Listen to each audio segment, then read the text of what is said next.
My name is Sara Gebran. I'm choreographer based in Copenhagen. Though I come from dance and choreography, my practice is infiltrated by other medias that I'm interested in working with. I think of choreography as composition, and it's expanded choreography understanding as composition of whatever. It can be composition of words, of thoughts, objects, bodies, material and immaterial things.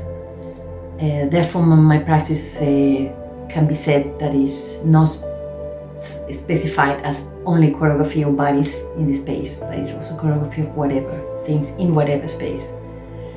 So yeah, and that's how I end up writing books as choreographic practices on the two dimensions of the stage as a space, and also and also writing books as venues, thinking of them as heterotopia spaces, as venue spaces, where artistic practice can be developed without the curatorial imposition. Therefore, I call my practice of book writings and book developing as a self-governance.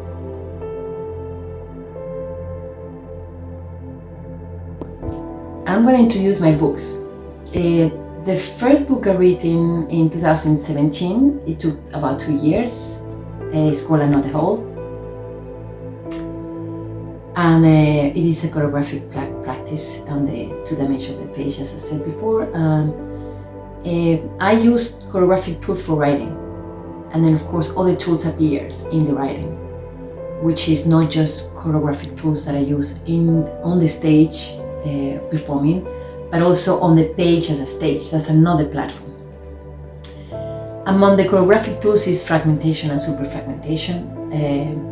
So that's how this book continues. This practice of fragmenting continues in the other book, in the second book, as hyperfragmentation. So here I've written 74 chapters, micro chapters. On the second book I've written 550 micro chapters. So micro fragmentation. So, and the books are also studies of quantum physics, because quantum is about this understanding of movement, which is energy, and dance is just movement. So for me it makes sense to enter into quantum physics to try to understand how the bodies move and what does it produce, what does movement produce, and how is it produced. So yeah, and this, I also like to write theories. So the books are also about theories, and here I've written the theory of the gap, the theory of the quantum society, and the theory of social intimacy. Social intimacy is a tool to arrive to this new society that I propose here, called quantum society. It's a more open. I propose a new society that is more open towards each other and towards the unknown, and the others as the unknown. And the unknown can be not just humans, unknown humans, but also other things that are not humans. So yeah, they are choreographic practices, and they are heterotopia spaces.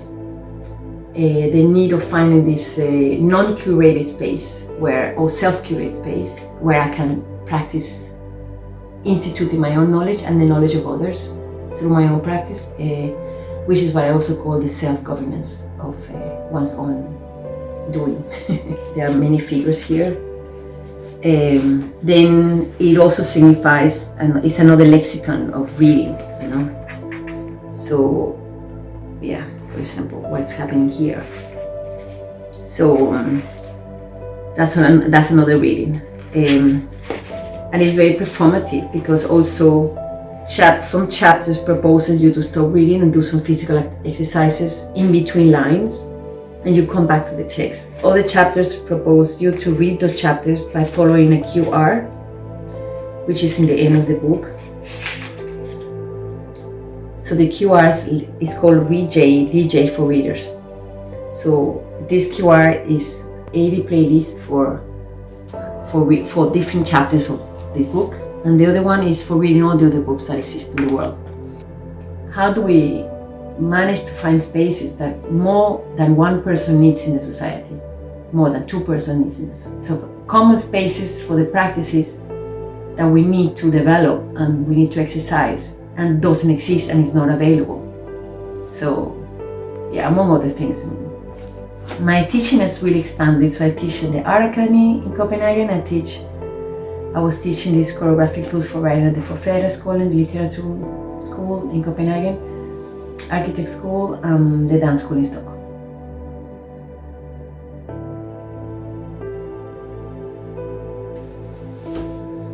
I think there's something about stubbornness that is the first thing when I think of embodiment. Is like for example, when I started writing the first book, I realized I'm not writing a book, I'm writing performances through a book, even though the text was not about performing anything. And then the people got interested in my first book because it was so completely different. So the embodiment of the book, so the people that read the book also fall into it and feels the book and the traveling of their own bodies and their own minds. Because we think of the body as a separate from the mind, and it's not. We are like the body of the body and the body of the brain is one thing. So it's just not only the access that it does to your intellect, but to the whole entire system, which is what I do with performing, right? So this is a performance maker conveys with a performance. Is how is the viewer of this performance? What's the gaze doing? And how the gaze also affects my doing. But then of course what happens with the second book is like every time you have a success, the next thing you do is challenged by the first success. But if you think of success like that, you get stuck, you know? So I was like, fuck success. I'm just writing and experimenting on the page as a stage. And the stage is a public arena, it's a Agora space. The Agora space is a space where the public meets to encounter each other's interests and publishing together in the space what is happening politically, culturally, economically. That's how you challenge your own tools, you know, and then you expand them and you propose problems. So basically it's about a problem that you face every time you do something. And then by looking at this problem, you find solutions, and then other problems will arise, and then new solutions and new ideas. I have ideas for writing 3 other books with the problems I've encountered with the second book. So how would I continue then with my processes of book making, problematizing my research in writing, and in challenging the choreographic tools applied to writing, and how does this translate into writing tools?